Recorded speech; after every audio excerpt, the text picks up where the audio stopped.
des causes nobles, mais elles sont là, elles se lâchent dans les commentaires. On aurait dit des hyènes, mais vraiment en train de je sais pas moi, de cracher leur venin, j'en sais rien. Et t'as bien vu, moi, hier, ma chérie, wallah, que moi, je fais pas attention aux commentaires, tu dois le savoir, ça. Même non, si moi, je t'ai vu, tu regardais même pas le téléphone, vois, je sais. Et puis même, tu vois, même en temps normal, mais en fait, comme je suis dans les réseaux, comme je suis dans la vraie vie. T'as bien vu. Je regarde pas les commentaires. Je regarde jamais les commentaires parce que je me dis, ici, quand je coupe les commentaires, et encore, t'as de la chance, ma chérie, j'ai pas activé les commentaires avec tout le public, enfin, toutes les personnes mais t'aurais pris des commentaires, je pense que tu t'en serais pas remise, je te dis la vérité. Parce que là, en fait, moi, quand je bloque les commentaires, ça devient une safe place. Je sais pas comment t'expliquer. Safe place, ça? Ah oui. Ah oui, non, elles parlent entre elles. T'as pas compris, c'est qu'elles parlent librement entre elles. Rares sont les fois où il y en a deux qui se disputent parce qu'elles se comprennent pas.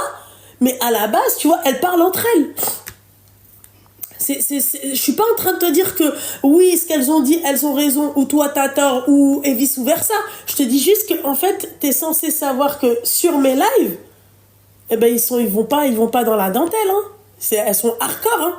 Il y a des moments, même carrément, moi, c'est elle qui me choque le plus. Tu comprends pas, ma chérie? J'entends ce que tu veux dire. C'est que le fond, moi, je te dis la vérité, le fond n'est pas bon. La forme n'est pas bonne. Mais t'as pas compris quand je te dis ça. La forme n'est pas bonne. Comprends aussi, ma chérie, mets-toi. Mais j'ai même pas besoin de me mettre à ta place. Tu m'expliques une histoire comme ça, pour moi, c'est insensé. Tu as accepté l'inacceptable. C'est dans ce sens-là qu'elles te disent oui, t'es parti, t'as écarté les beuges, quoi. Tu vois? Il n'y a pas de souci. Mais on comprend que c'est dans le halal. Mais c'est pas une question que c'est dans le halal, hein. Mais regarde le halal, où est-ce qu'il t'a, tu vois? Pourtant, t'as fait les choses bien. Tu t'es marié dans le halal, comme t'as dit. Goddam Rabbi. Regarde, hein. Regarde comment ça a fini. Tu vois ce que j'ai envie de te dire? Elles vont pas retenir aussi, ça. Il faut prendre, il n'y a pas de souci, mais il faut prendre aussi toute l'histoire. Moi, comme j'ai dit, pendant très longtemps, j'ai pas parlé parce que j'étais sous emprise, d'accord? Ils me menaçaient et tout, tu vois? Mais donc, comme je t'ai dit, ma chérie, excuse-moi. Je suis d'accord avec toi, mais comme toutes les histoires des nanas qui viennent et qui me contactent. Tu vois, oui, elles sont sous emprise. Mais il y a une façon de parler, elles sont là, elles ont la bouche.